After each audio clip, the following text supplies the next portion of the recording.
కాలేజీకి వెళ్లి వస్తున్న ఒక అమ్మాయిని కిడ్నాప్ చేసి తీసుకెళ్లి అత్యాచారం చేసిన వీడియో క్లిప్పింగ్. వారం రోజులుగా సంచలనం సృష్టించిన దుర్ఘటన తాలూకు వీడియో క్లిప్.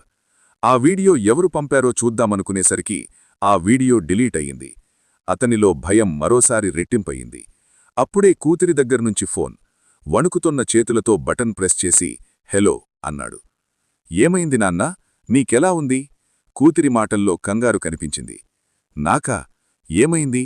ఎవరు చెప్పారు? అతని గొంతులో భయం స్పష్టంగా తెలుస్తోంది. లావణ్య చెప్పింది. తాతయ్య డ్రైవ్ చేస్తూ కళ్ళు తిరిగి పడిపోయాడు. కారు యాక్సిడెంట్కు గురయ్యింది. పక్కనే ఉన్నవాళ్లు నీ ఫోన్ నుంచి అందులో ఉన్న మనవరాలు అన్న పేరు చూసి ఫోన్ చేశారట అంది. అప్పటికే మనవరాలు హోటల్ దగ్గరకు వచ్చింది.